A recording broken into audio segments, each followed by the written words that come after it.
the first thing is to revamp the education system and create that's number one, revamp it. How? You add a lot of put sex education as a key component of the system. I like what Netherlands has done. They have done that. They're teaching young people about sexuality. Why? All of us, we know our sexual feelings even when we are age 4. As young as we can remember. And memory starts stronger after age 3 years old. Now you know how to retain.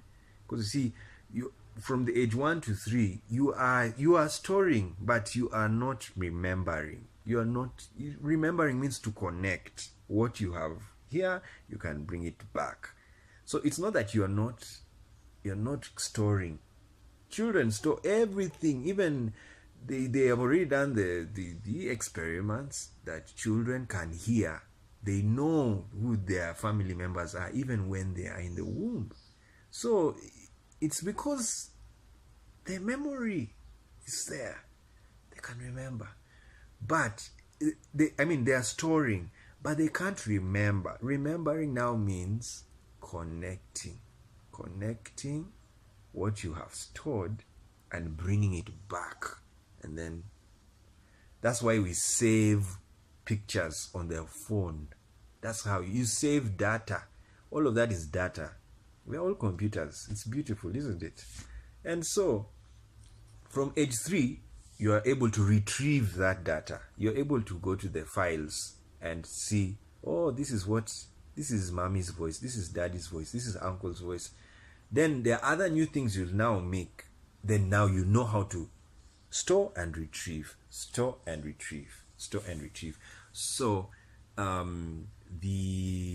that's how it happens with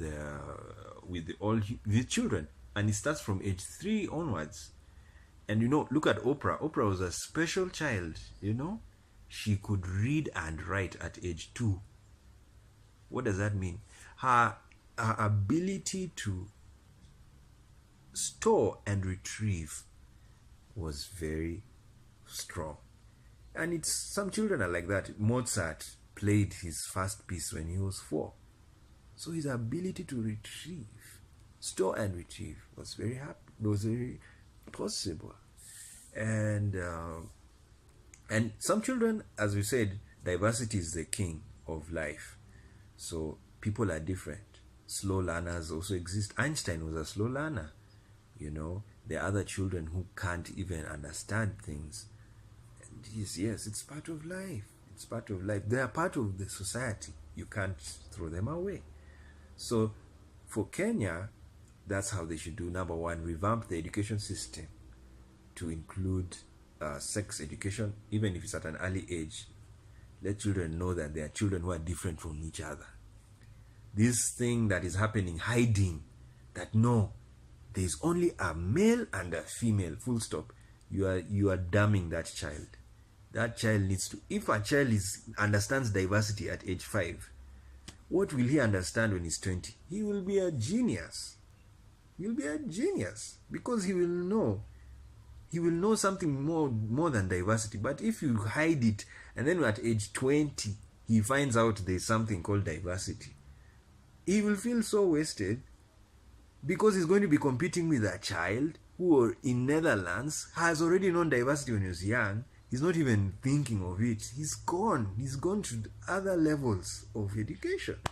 So it's hogwash to hide knowledge. Give them knowledge. These are your children. Don't you want the best for them? They need to know more than you. Yes, that is the whole power of generation. The power of generation is not that the older are greater. It is that the younger are greater. That is the power of generation.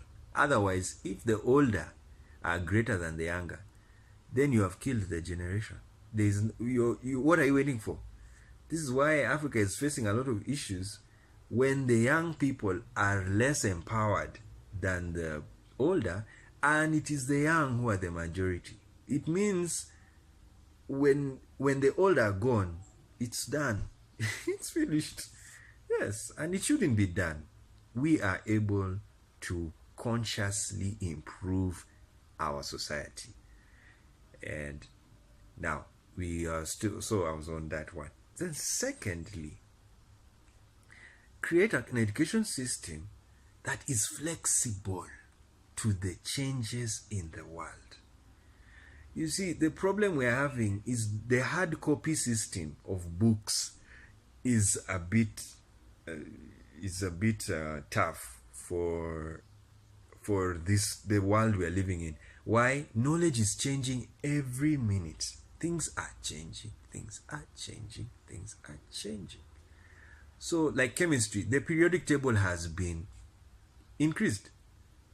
Do you know the books are still using the old periodic table? They're still using it. And that's not how it should be.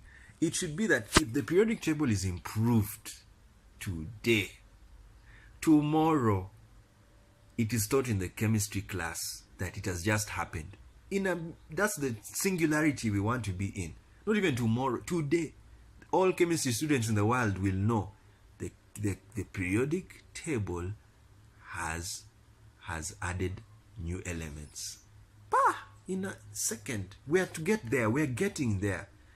But not this system whereby the periodic table has been done that 20 years the books are still printing the same periodic table. And you wonder, are we in the same world or there are many planets in the world? So the advice to Kenyan education system, have a system. Leave the hard copy system. Yes, turn your publishers into virtual publishers, virtual books, textbooks.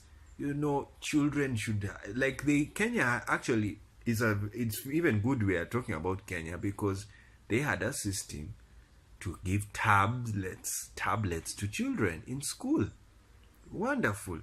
They should even give laptops and phones. I was even telling another mother that get your child a smartphone. And he was like, no. I said, yes. Make the child better than you. Better than you. So that he can read. Of course, we know the economic conditions in Africa. But right now, smartphones are so important. You need to even get cheap versions. I like what India has done. India, they have a smartphone that is worth $5. Only 5. At least more than half of the population can have that smartphone. That's how things should be done. And now with children, because your children are very important, yes, they are very important in society, give them the technological benefits. And as I've said, let's leave the hard copy system and have textbooks that are soft copy. Let websites now become the textbooks of the world, and people go there and they look at the chemistry today, and they do. Let the child come with a smartphone to class. We are learning using your smartphone and the tablet and laptop. Yes, it costs money. So that is all. What is a government there for? A government is supposed to be rich. That's how it's getting money. If it doesn't have money, the resources, we have the systems in the world to get those resources done. So why I'm saying that we should have it, by doing that you have a flexible system. So you don't have to destroy books and because the system has changed. Like, what is going to happen? They are going to publish new books, of course, and then it doesn't mean publishers need to shut down. Publishers are very scared because now my books won't sell. No, they will sell. You form a system whereby it's virtual and all the textbooks are online, and then they pay you online without printing a book. It's possible. They're doing it with newspapers in the West. And so those are the things. So, and lastly, the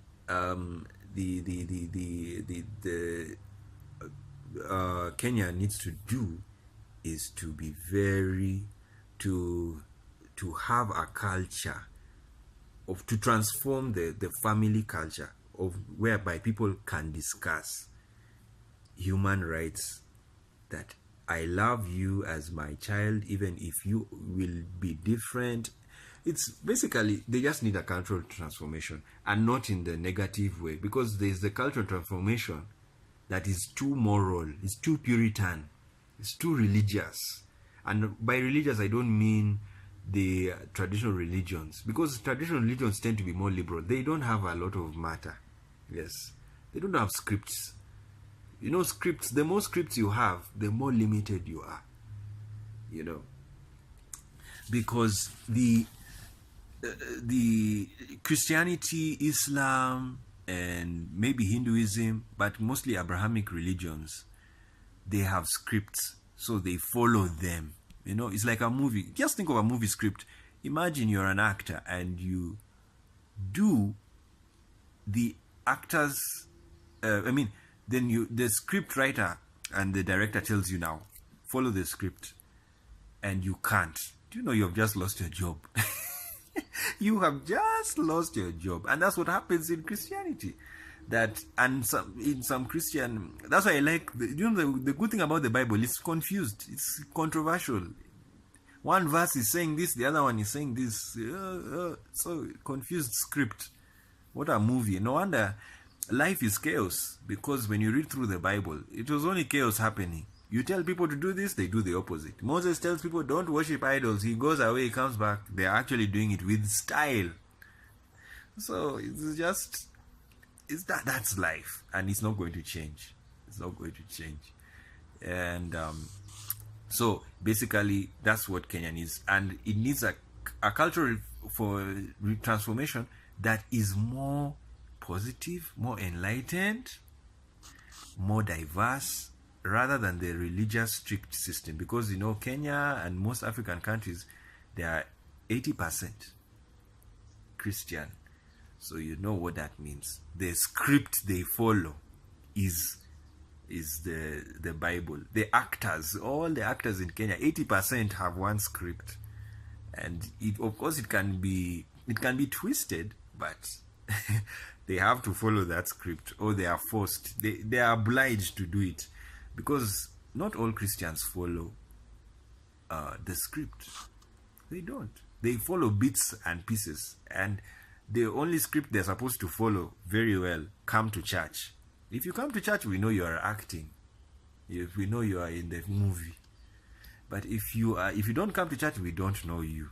You see, so people can attend, and the good thing, I think the good thing of Christianity, it's not a very forceful thing.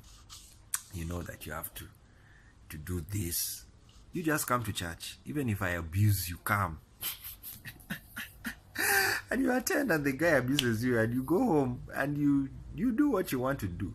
So that's how it is. But basically, they should be the cultural transformation that's positive, understanding, enlightened, to know about humanity, that we are sexual beings. And it starts from the time we are born. We are all sexual beings.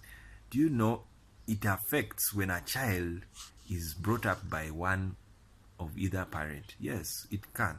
It can affect you sexually. Yes. And you can't blame somebody for how he grew up, how his sexual upbringing, how his sexual identity. You can't kill them. In the past, they killed them. Intersex children were killed at the time of birth. You see, people are talking of abortion. Now, what if we get technology that lets us know that the child in the womb is going to be an intersex? Will these people who are pro-lifers now say, abort the kid because I don't want to have an intersex? I don't want to have a transgender. I don't want to have a gay child. You see? Those guys who are pro-life, they are illogical. They don't think, because if they knew their kid was LGBT, would they want the thing to happen?